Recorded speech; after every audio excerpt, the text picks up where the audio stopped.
Hello दोस्तों, आप सभी का भारत कोचिंग ऑनलाइन क्लास में स्वागत है। तो आज हम आपके लिए लेकर आए हैं समास की दूसरी क्लास, जिसमें हमारे कुछ टॉपिक समास के जो भेद कुछ रह गए थे, तो आज हम उनको क्लियर करेंगे।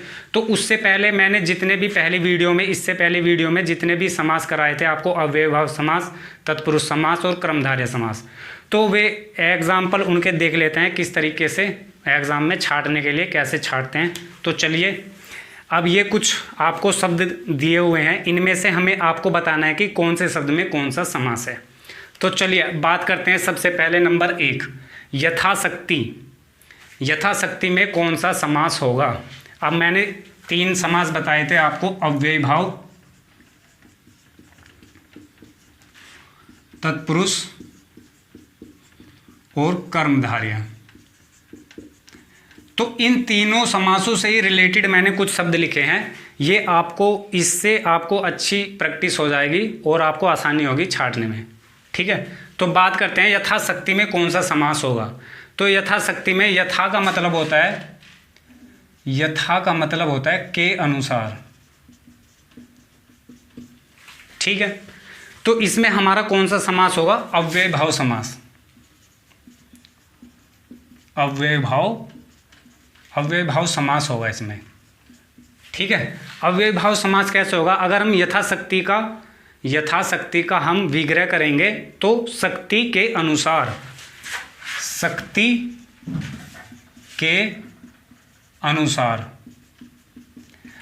अब इसमें हमारा प्रथम पद है यथा और दूसरा पद है हमारा शक्ति। ठीक है, अगर हम शक्ति, इसमें प्रधानता कौन सा होगा? मैंने बताया अव्ययभाव समास में हमारा पूर्व पद प्रधान होता है, यानी कि पूर्व पद की प्रधानता होती है। अगर हम इस यथा को हटा दे, शक्ति रहने दे, तो शक्ति का मतलब शक्ति होता है, लेकिन शक्ति में यथा जुड़ गया। प्रधानता किसकी रही? किसके जुड़ने से इसका शक्ति का अर्थ चेंज हुआ? यथा के जुड़ने से। तो इसलिए अगर किसी शब्द के शुरू में यथा या यथावत, ठीक है, ये शब्द मिले तो वहाँ पे भी हमारा अव्ययभाव समास होगा, और उपसर्ग युक्त मिले। ठीक है, तो इसमें हो गया हमारा अव्ययभाव समास। फिर बेकायदा में कौन सा समास होगा? बेकायदे में कौन सा समास होगा? तो इसमें हमारा, ये तो सिंपल तरीका है, इसमें हमारा उपसर्ग मिला हुआ है बे। ठीक है, उपसर्ग जुड़ा हुआ है। ये हमारा जो उर्दू फारसी उपसर्ग है, मैंने आपको जब उपसर्ग बताए थे हिंदी के, उर्दू, संस्कृत के, हिंदी के और उर्दू और अंग्रेजी के, तो इसमें बेकायदा अगर हम इसका विग्रह करेंगे तो बिना कायदे के। ठीक है, बेकायदे का मतलब बिना कायदे के। तो इसलिए इसमें कायदा हमारा क्या है? उत्तर पद है, और किसके जुड़ने से इसका अर्थ चेंज हुआ? बे, यानी कि किसकी प्रधानता है? प्रथम पद की प्रधानता। तो इसमें भी ये हमारा अव्ययभाव समास होगा, अव्ययभाव। इसी तरीके से बाकायदा जैसे हम बोलते हैं बाकायदा काम करो, यानी कि कायदे के अंदर में। ठीक है,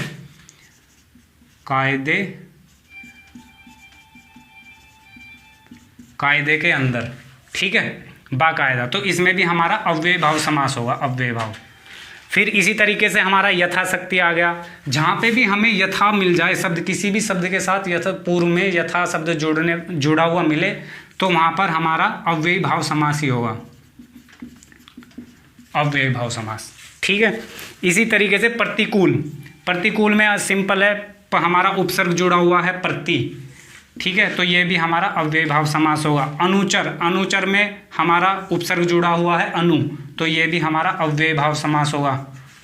ठीक है, आकाश में हमारा उपसर्ग जुड़ा हुआ है अ, तो ये भी हमारा अव्ययभाव समास होगा। फिर बात करें परलोक में कौन सा समास होगा?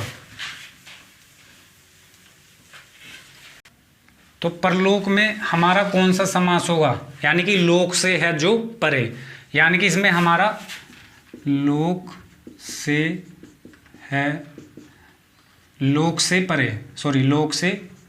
परे। तो यहाँ पे हमारा विभक्ति हो रही है, कारक विभक्ति का प्रयोग हो रहा है, तो इसमें कौन सा समास हो जाएगा हमारे यहाँ?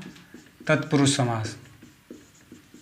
ठीक है, फिर पीत सागर का मतलब क्या होता है? पीला है जो सागर, पीत माने पीला और सागर समुद्र। ठीक है। तो अगर हम इसका विग्रह करेंगे, पीला है जो सागर, तो है जो किस में आता है हमारा, कर्मधारय में, तो इसमें हो जाएगा कर्मधारय समास। ठीक है। रसोई घर, रसोई के लिए घर, रसोई के लिए घर, तो हमारी इसमें विभक्ति कारक का, विभक्ति का प्रयोग हुआ है, तो कौन सा समास हो जाएगा, तत्पुरुष समास। तत्पुरुष समास। अगर तत्पुरुष समास में भी कौन सा कारक पूछे, कौन सा कारक का नाम लेके पूछे कि कौन सा समास होगा, तो संप्रदान, संप्रदान की विभक्ति है के लिए, तो इसमें हो जाएगा संप्रदान तत्पुरुष समास। फिर राजभवन, राजभवन का मतलब क्या होता है, राजा का भवन, राजा का भवन, तो यहाँ पे संबंध बताया हुआ है राजा का भवन से, तो कारक विभक्ति का प्रयोग है, तो ये भी हमारा तत्पुरुष। फिर वनवास, वन में वास, वन में वास करना, वन में वास करना, वनवास, तो इसमें भी हमारा विभक्ति का प्रयोग हुआ है, तो ये भी हमारा तत्पुरुष समास। पतित पावन, पतितों को पवित्र करने वाला, पतितों को पवित्र करने वाला। ठीक है। तो इसमें हमारी कौन सी विभक्ति प्रयोग हुई है, को, तो ये भी हमारा तत्पुरुष समास हो जाएगा। रोगग्रस्त, रोग से ग्रस्त, रोग से ग्रस्त। ठीक है। तो विभक्ति प्रयोग हुई है, तो ये भी हमारा तत्पुरुष समास। प्राण प्रिय, प्राण प्रिय, प्राणों, प्राण रूपी, प्राण रूपी प्रिय। ठीक है। तो यहाँ पे हमारा कौन सा समास होगा, कर्मधारय समास, इसमें होगा हमारा कर्मधारय। प्राण रूपी है, प्राण प्रिय का मतलब है प्राण रूपी है, प्राण है जो प्रिय, ठीक है जो हो रहा है, तो हमारा कर्मधारय समास। फिर दिनों दिन, दिनों दिन में हमारा एक शब्द दो बार रिपीट हो रहा है, तो कौन से समास में होता है, जब किसी शब्द की पुनरावृत्ति होती है, तो अव्ययभाव समास, तो इसमें हो जाएगा अव्ययभाव समास। फिर यश प्राप्त, यश प्राप्त का हम विग्रह करेंगे, यश को प्राप्त करने वाला, यश को, तो इसमें को विभक्ति प्रयोग हुई है, तो ये हमारा तत्पुरुष। महादेव, महान है जो देव, ठीक है, महान है जो देव, तो है जो और देव की महान विशेषता क्या है, महान, तो इसमें कौन सा समास होगा, कर्मधारय समास। फिर इसके बाद अधमरा, आधा है जो मरा, अधमरा का मतलब होता है आधा है जो मरा, आधा है जो, तो इसमें भी हमारा कर्मधारय समास हो जाएगा। परम आनंद, परमानंद, परम है जो आनंद, परम है जो आनंद, तो आनंद की, जो आनंद की विशेषता क्या है, परम, तो इसमें भी हमारा कर्मधारय समास। अनुरूप, अनुरूप में हमारा यहाँ पे, ये तो सिंपल है, अनुरूप में हमारा यहाँ उपसर्ग प्रयोग हो रहा है, शुरू में प्रथम पद में उपसर्ग युक्त शब्द मिले, तो वहाँ पे हमारा अव्ययभाव समास। क्रोध अग्नि, अग्नि, क्रोध अग्नि, क्रोध के समान अग्नि, ठीक है ना, क्रोध अग्नि का, या ऐसे बोलना है अग्नि के समान, क्रोध के समान, ठीक है, क्रोध की विशेषता यहाँ पे प्रकट हुई है अग्नि के समान, ठीक, तो यहाँ पे हो जाएगा हमारा कौन सा, कर्मधारय समास। तो इस तरीके से हम इनकी पहचान कर सकते हैं, जो हमने तीन शुरू के तीन समास के भेद पढ़े, अव्ययभाव समास, तत्पुरुष समास और कर्मधारय समास। अब बाकी जो बचे हमारे तीन, उनको आज हम देखते हैं। कर्मधारय समास तक हमारा पूरा क्लियर हो चुका। अब कर्मधारय समास के बाद आता है हमारा द्विगु समास, नंबर 4 पर द्विगु समास। समास का ये चौथा भेद है, द्विगु समास। तो द्विगु समास में हमारे क्या क्या पॉइंट आएंगे। नंबर 1, इसमें उत्तर पद प्रधान होगा, उत्तर पद प्रधान। नंबर 2 पॉइंट है इसमें प्रथम पद संख्यावाचक होगा, संख्यावाचक शब्द होगा। ठीक है, इसमें हमारा उत्तर पद प्रधान होगा और जो प्रथम पद है संख्यावाचक शब्द होगा। तीसरा, इसमें समूह का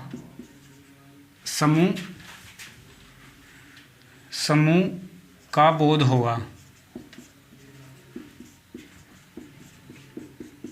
समूह का यानी कि विग्रह करने पर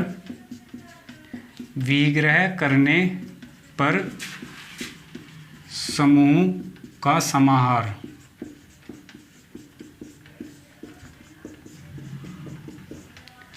ठीक है, इसमें हमारे द्विगु समास में ये तीन बातें ध्यान रखनी है। उत्तर पद प्रधान होगा, प्रथम पद संख्यावाचक होगा और इसमें समूह का बोध होगा, यानी कि बहुत सारे चीज़ों को मिलाकर उसका समूह का बोध प्रकट होगा।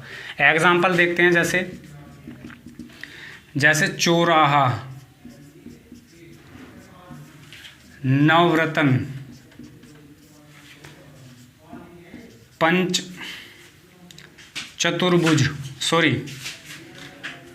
त्रिभुज,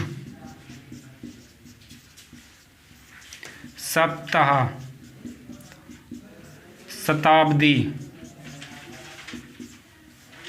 ठीक है, अब इसमें आपको ये तो बहुत सिंपल तरीका है क्योंकि इसमें हमारा प्रथम पद जो है संख्यावाचक होगा। जैसे चौराहा, चार राहों का समूह, चार राहों का समूह। चार राहों का मतलब होता है रास्तों का समूह। चार रास्तों के समूह को हम क्या बोलते हैं? चौराहा। नवरत्न, नौ रत्नों का समूह, नौ रत्नों का समूह। तो आप देख रहे हो, जब हमने यहाँ पे इनका विग्रह करा तो यहाँ पे विग्रह करने पर हमें समूह का समाहार, समूह के समाहार का बोध प्रकट हो रहा है। तो इसलिए इसमें और शुरू में जो हमारा जो प्रथम पद है वो संख्यावाचक होगा। शुरू का जो पद है वो प्रथमवाचक होगा। जैसे त्रिभुज, तीन भुजाओं का समूह, तीन भुजाओं का समूह, त्रिभुज। सप्ताह, सात दिनों का समूह,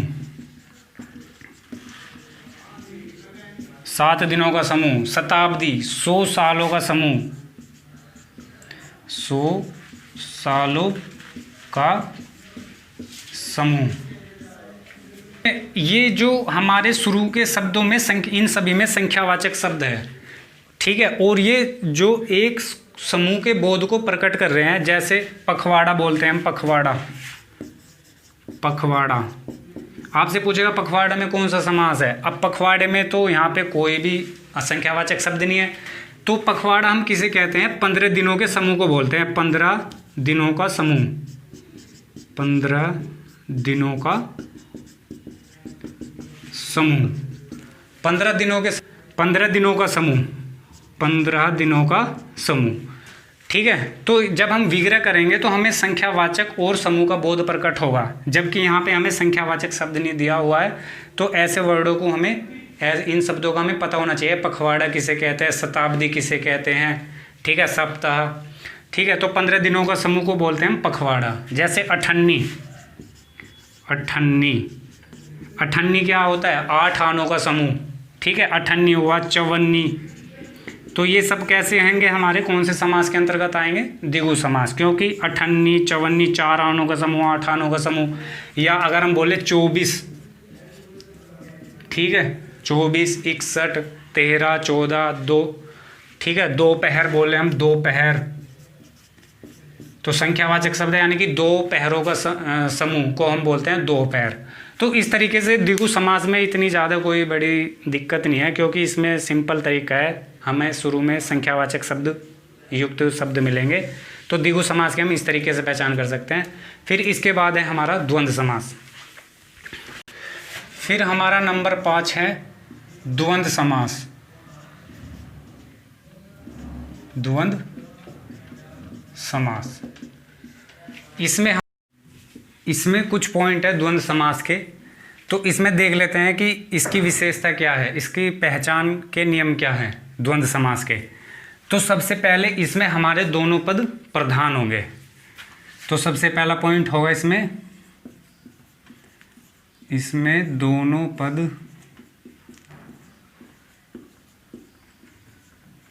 प्रधान।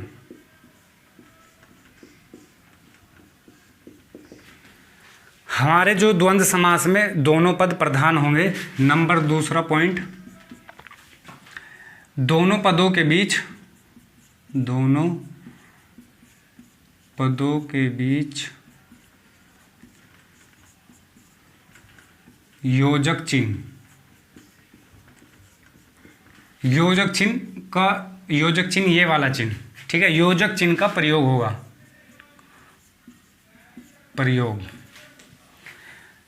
दोनों पदों के बीच योजक चिन्हों का प्रयोग होगा। तीसरा पॉइंट है इसमें, विग्रह करने पर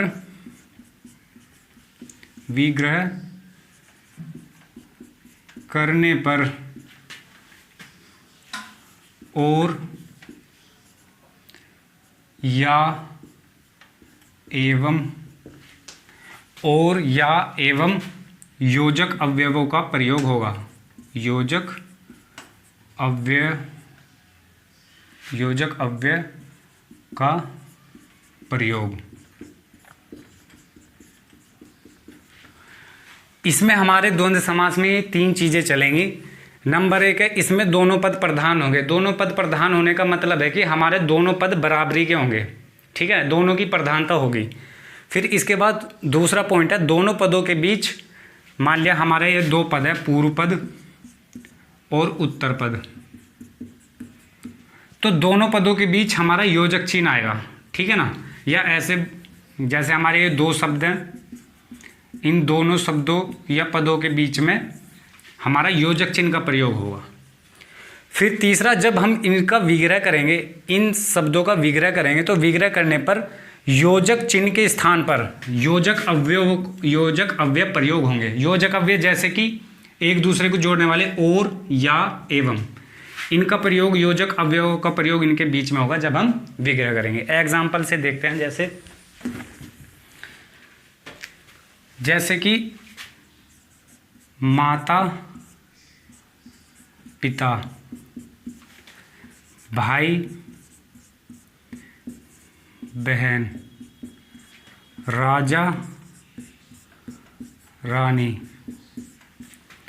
सुख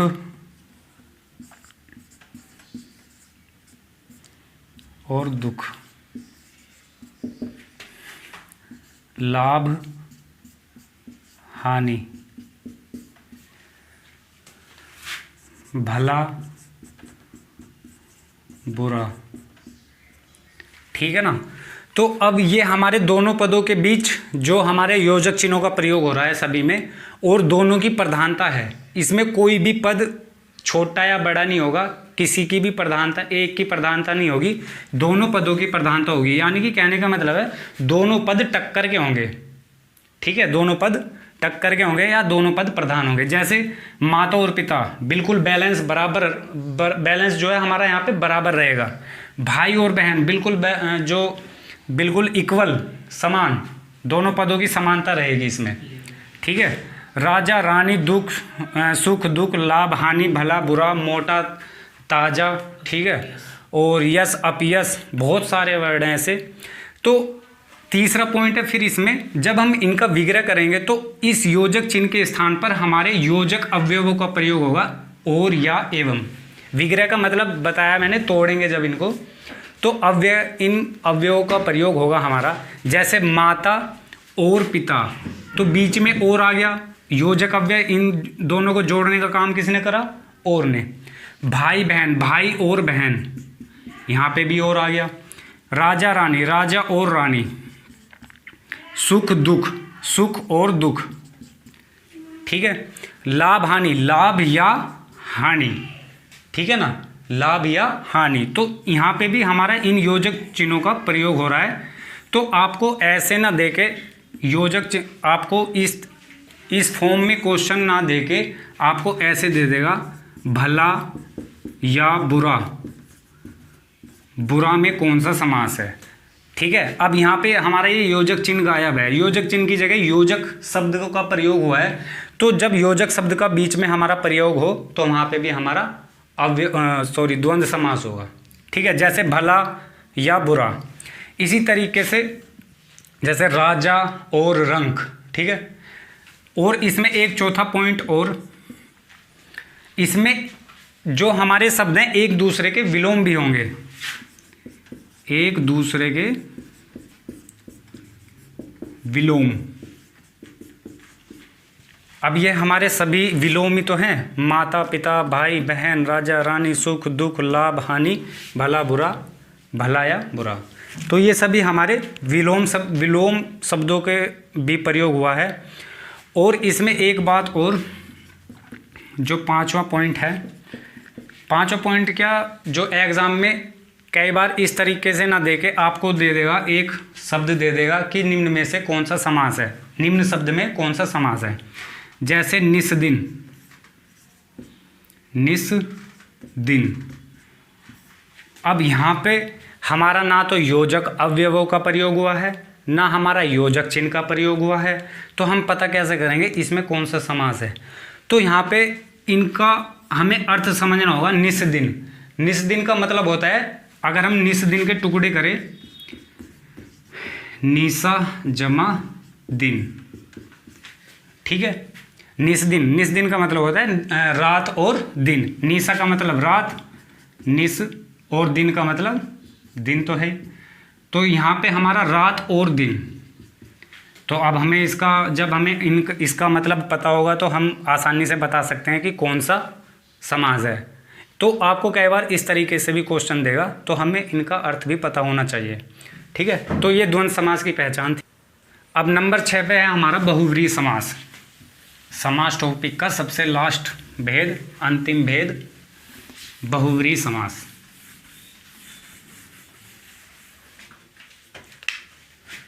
नंबर 6,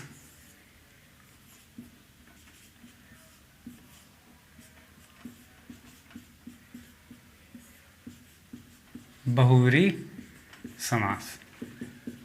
अब इसमें कुछ, इसमें भी पॉइंट है हमारे पहचान के। सबसे पहला पॉइंट है, इसमें कोई भी पद प्रधान नहीं होगा। इसमें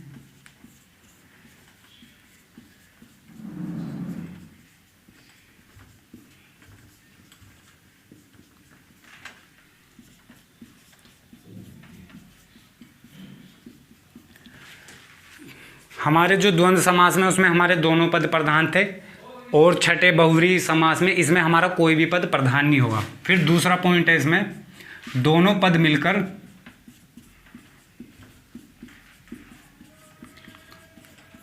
एक विशेष अर्थ प्रकट करते हैं, विशेष अर्थ प्रकट करते हैं। यानी कि दोनों पद जब जुड़ेंगे तो उनका, दोनों पद मिलकर किसी नया अर्थ या विशेष अर्थ प्रकट करेंगे। ठीक है, या कहने का मतलब है किसी तीसरे की ओर इशारा, तीसरे पद की ओर इशारा, इशारा। दोनों पद मिलकर या तो विशेष अर्थ प्रकट करेंगे, विशेष अर्थ प्रकट करने का मतलब है किसी तीसरे पद की ओर इशारा करेंगे। ठीक है, एक इसमें तीसरा पॉइंट और है, हमारे जितने भी पर्यायवाची शब्द हैं, सभी पर्यायवाची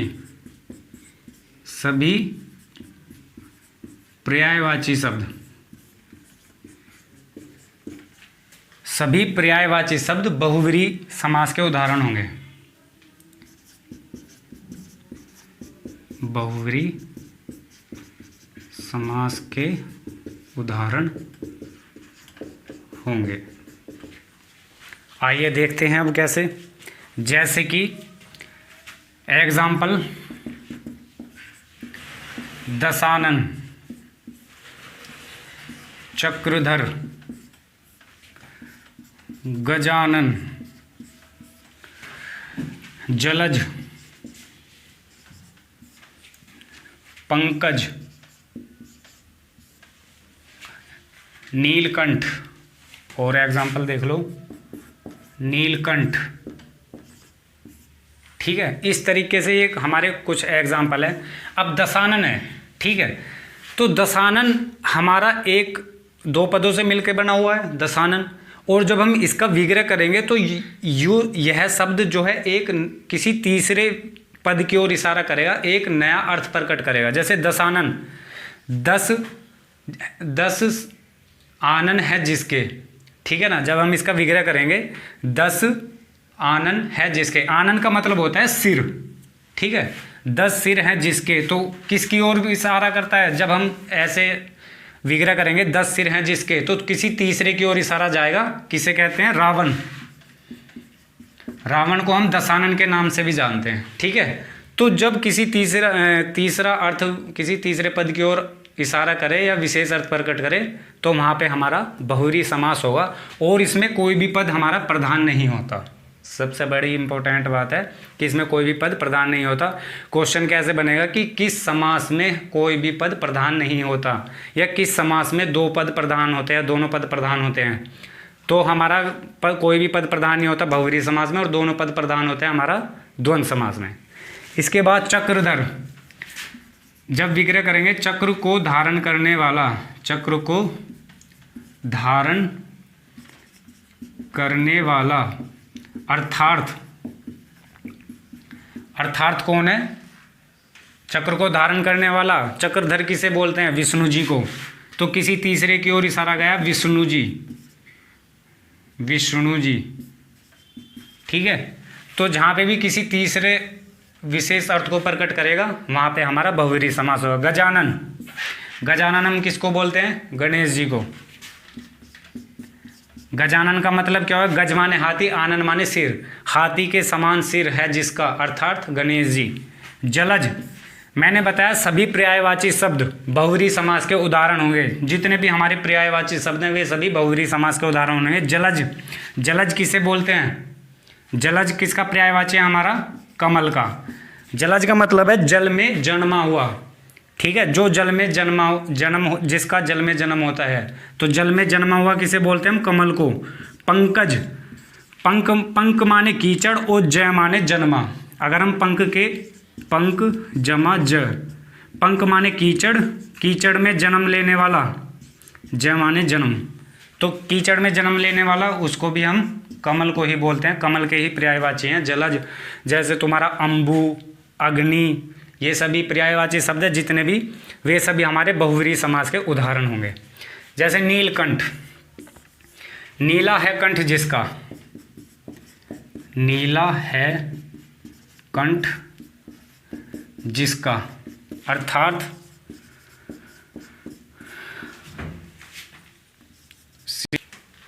तो नीलकंठ में नीला है कंठ जिसका अर्थात शिव जी को बोला जाता है नीलकंठ महाराज। या जैसे मैं कहूँ महाकाल, महाकाल, कालों में है जो महान, कालों में है जो महान, महाकाल किसको बोला जाता है? शिव जी को बोला जाता है ये भी। तो इसलिए ये भी हमारा बहुव्रीहि समास में हुआ। और कुछ एग्जाम्पल देखते हैं, जैसे कि दानवीर, सत्यवादी, शाखा मृग, शाखा मृग। फिर इसके बाद चंद्रमौली, आशुतोष,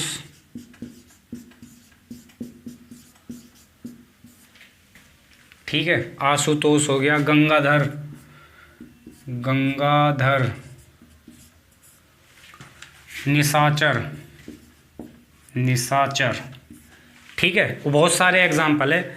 तो दानवीर, दानवीर किसको बोला जाता है? हमारा कर्ण को। आपने सुना भी होगा कि सबसे बड़ा दानी जो कर्ण को माना जाता है, महाभारत में जो कर्ण था, तो उसको हम दानवीर भी बोलते हैं। तो ये अपना सामान्य अर्थ छोड़कर किसी तीसरे पद की ओर इशारा किया हुआ है, ठीक है। इसके बाद सत्यवादी, सत्यवादी किसको बोलते हैं? हरिश्चंद्र, हरिश्चंद्र को, ठीक है, जो सदा सत्य बोलता है उसे कहते हैं हम सत्यवादी। तो यह अपना सामान्य अर्थ छोड़ के किसी तीसरे की ओर इशारा किया हरिश्चंद्र को। शाखा मृग, शाकम्भरक हमारा विलोम पर्यायवाची शब्द है वानर का या बंदर, वानर, ठीक है, शाखा पर विचरण करने वाला उसे बोलते हैं हम शाखा। चंद्रमौली, चंद्रमा को धारण करने वाला अर्थात शिव जी, तो तीसरा अर्थ दिया। आशुतोष, जो शीर्घ प्रसन्न हो जाता हो या जो शीर्घ प्रसन्न होता है उसे बोलते हैं हम आशुतोष। आशुतोष किसे बोलते हैं? शिव जी को, ये भी शिव जी का है, शिव जी को आशुतोष बोलते हैं। गंगाधर, गंगा को धारण करने वाला, ये भी शिव जी का। निशाचर, अब निशाचर में कैसे लगाएंगे? निशाचर का मतलब है निशा चर, चर माने चलने वाला या विचरण करने वाला, और निशा माने रात। तो जो रात में विचरण करने वाला उसे क्या कहते हैं हम? तो जो रात में विचरण करते हैं उन्हें बोलते हैं हम राक्षस। तो किसी तीसरे की ओर इशारा कर दिया, ठीक है। तो इस तरीके से हमारे जो राक्षस है ये निशाचर, निशाचर राक्षस का पर्यायवाची शब्द भी है। तो इस तरीके से बहुव्रीहि समास के हम एग्जाम्पल और भी बहुत सारे हैं जो प्रैक्टिस, इनकी हमें सबसे बड़ी बात है इनकी प्रैक्टिस करना। अब आपका ये समास के सभी प्रकार जो भेद थे 6 वे सभी क्लियर हो चुके हैं। अब हम देखते हैं एग्जाम में किस तरीके से आपको क्वेश्चन पूछे जाते हैं। चलिए करते हैं कुछ क्वेश्चन। तो आइए अब देखते हैं हम एग्जाम में किस तरीके से क्वेश्चन पूछे जाते हैं। समास से रिलेटेड ये कुछ क्वेश्चन है एग्जाम में जो पूछे गए हैं। तो देखते हैं, सबसे पहला क्वेश्चन है, दो या दो से अधिक शब्दों से मिलकर बने सार्थक शब्द को कहते हैं। शुरुआत में ये परिभाषा मैंने बताई थी, जब दो या दो से अधिक शब्दों को शब्द मिलते हैं और एक नया सार्थक शब्द बनाते हैं उसे कहते हैं हम समास। तो आंसर हो जाएगा समास। दूसरा क्वेश्चन है फिर आपका, समास का शाब्दिक अर्थ है। समास का शाब्दिक अर्थ है, ऑप्शन है विच्छेद, बी संक्षेप, सी विस्तार और डी विग्रह। तो समास का शाब्दिक अर्थ जो होता है संक्षेप करना, ठीक है ना, संक्षेप करना। तो आंसर हो जाएगा हमारा ऑप्शन बी, समास का शाब्दिक अर्थ होगा संक्षेप करना। क्वेश्चन नंबर 3, तत्पुरुष समास कर्मधारय, तत्पुरुष कर्मधारय व द्विगु समास में कौन सा पद प्रधान होता है? हमें ये तीनों समासों के नाम दे दिए और इसमें पूछ लिया कि इन तीनों में कौन सा पद प्रधान होता है हमारा, पूर्व पद या प्रथम पद, दूसरा उत्तर या बाद का, सी ऑप्शन है दोनों पद, डी कोई भी नहीं। तो जो इन तीनों समास में हमारा, तीनों समासों में हमारा उत्तर पद प्रधान होता है, ठीक है। क्वेश्चन नंबर 4, जिस समास में उत्तर पद प्रधान होने के साथ साथ पूर्व पद व उत्तर पद में विशेषण विशेष्य का संबंध होता है वह कहलाता है। विशेषण या विशेष्य का संबंध होता है, विशेषण या विशेष्य की जगह यहाँ पे उपमान और उपमेय भी आ सकता है, क्योंकि तुलना का भाव प्रकट होता है जिस समास में तुलना। तो किस समास में होता है हमारा, उत्तर पद प्रधान भी होगा और तुलना भी होगी, विशेषण और विशेष्य की। तो हमारे ऑप्शन है अव्ययीभाव समास, कर्मधारय समास, तत्पुरुष समास और द्विगु समास। तो किस में होता है हमारा ऑप्शन नंबर बी, कर्मधारय समास में। फिर क्वेश्चन नंबर 5 है, जितेंद्रिय, पंचवटी, पंचानन, वीणापानी में कौन सा समास है? अभी हमें कुछ शब्द दे दिया, अब इन शब्दों में हमें बताना है कि इसमें इन सभी में कौन सा समास आएगा। अब जितेंद्रिय का मतलब क्या होता है, जो इंद्रियों को जीत ले या इंद्रियों पे विजय प्राप्त कर ले। तो किसी तीसरे की ओर इशारा, यहाँ पे हमारा एक तीसरे पद की ओर इशारा किया हुआ है या एक विशेष अर्थ प्रकट किया हुआ है। तो जितेंद्रिय किसे बोलते हैं हम, हनुमान जी को, ठीक है, हनुमान जी को हम जितेंद्रिय बोलते हैं। तो इसमें तीसरा पद की ओर इशारा हुआ, तो कौन सा समास होगा इसमें हमारा, बहुव्रीहि समास। ऑप्शन है हमारा, ऑप्शन में है बहुव्रीहि है, तत्पुरुष, कर्मधारय और द्विगु। फिर पंचवटी में देखते हैं, पंचवटी से बहुत से इसमें द्विगु समास लगाए हैं क्योंकि संख्यावाचक शब्द आया हुआ है, लेकिन पंचवटी जो है एक विशेष अर्थ प्रकट करता है। यहाँ पे पंचवटी का मतलब है जब श्री राम जी को वनवास हुआ तो जहाँ पे वो जाके रुके वहाँ 5 वटों का समूह था। 5 वटों का मतलब 5 वृक्ष होगा, तो उस जगह को बोला हमने पंचवटी। तो इसलिए एक विशेष अर्थ प्रकट किया यहाँ पे, तो ये भी हमारा बहुव्रीहि समास में होगा। पंचानन, 5 मुख है जिसके, पंचानन किसे बोलते हैं हम, हनुमान जी को। हनुमान जी का ये क्रोध रूप में है पंचानन, तो हनुमान जी को पंचानन भी बोला जाता है। तो ये भी हमारा बहुव्रीहि समास होगा। वीणा पाणी, वीणा पाणी यानी कि हाथों में वीणा धारण है जिसके, अर्थात वीणा पाणी किसे बोलते हैं हम? सरस्वती जी को। तो ये भी किसी तीसरे की ओर इशारा हुआ है और पर्यायवाची शब्द है सरस्वती जी का। तो इसमें हमारा इन सभी का ऑप्शन क्या हो जाएगा? बहुव्रीहि समास। फिर क्वेश्चन नंबर 6, किस समास में कोई भी पद प्रधान नहीं होता? तो कौन से समास में हमारा पद प्रधान नहीं होता? बहुव्रीहि समास। क्वेश्चन नंबर 7, तन मन धन में कौन सा समास है? अब ये तो सिंपल सी बात है, यहाँ पे हमारा बीच में योजक चिन्ह मिला हुआ है इन दोनों के मध्य, तो योजक चिन्ह से भी पहचान कर सकते हैं और विग्रह करके भी हम हमारे योजक अव्यय शब्दों का प्रयोग होगा, तन और मन और धन, ठीक है ना। तो यहाँ पे योजक चिन्ह का भी प्रयोग हुआ है, तो योजक चिन्ह किस में होता है? हमारा द्वंद्व समास में। तो इसमें आंसर हो जाएगा द्वंद्व समास। इसी तरीके से क्वेश्चन नंबर 8 है, सपरिवार में कौन सा समास है? अब सपरिवार में इसका यहाँ पे ऑप्शन नहीं दिए हुए हैं उनके, मैंने तो ये ऐसे ही लिख दिए। तो सपरिवार का जब हम विग्रह करेंगे, सपरिवार का अर्थ क्या होता है? परिवार के साथ, परिवार के साथ। अब परिवार के साथ का मतलब हमारा यहाँ पे कारक की विभक्ति प्रयोग हुई है। अब कारक की विभक्ति प्रयोग हुई है तो किस समास में कारक की विभक्ति प्रयोग होती है? हमारी तत्पुरुष समास में। तो सपरिवार में हो जाएगा हमारा तत्पुरुष समास, ठीक है। क्वेश्चन नंबर 9, दाल रोटी। दाल रोटी में अब यहाँ पे ना तो योजक चिन्ह का प्रयोग हुआ है, ना यहाँ पे योजक अव्यय शब्दों का प्रयोग हुआ है और अथवा या एवं। तो जब हम इनके टुकड़े करेंगे, दाल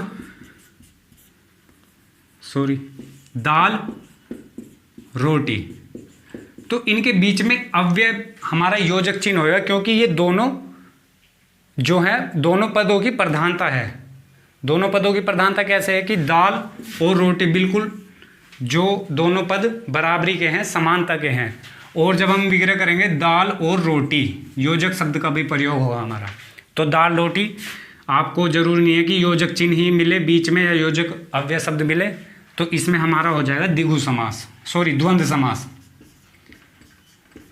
द्वंद्व समास। इसके बाद क्वेश्चन नंबर 10 है, दुपट्टा, नवरात्रि, नवग्रह में कौन सा समास है? अब यहाँ पे हमें समास बताना है। दुपट्टा, सबसे बड़ी बात है इसमें संख्यावाचक शब्द प्रयोग हुए, दुपट्टा, नव और नव। दुपट्टा मतलब दो पट्टों का समूह, दुपट्टा या समूह का बोध हो रहा है इन सभी में। नवरात्रियों का समूह, नवग्रह का, नौ ग्रहों का समूह, नवरात्रियों का समूह। तो यहाँ पे हमारा समूह का बोध हो रहा है, तो कौन सा होगा? द्विगु समास, इसमें द्विगु समास होगा। फिर क्वेश्चन नंबर 11, लास्ट क्वेश्चन, समास का विलोम शब्द होता है। समास का विलोम शब्द मैंने बताया था स्टार्टिंग में जब समास शुरू किया था।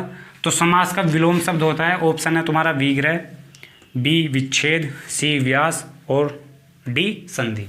तो समास का विलोम होगा हमारा व्यास। तो इस तरीके से क्वेश्चन पूछे जाते हैं एग्जाम में।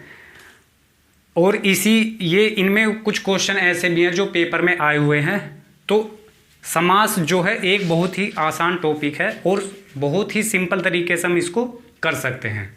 तो आपका समास का टॉपिक पूरा क्लियर ख़त्म हो चुका है। तब तक के लिए वीडियो को लाइक करें, शेयर करें। धन्यवाद।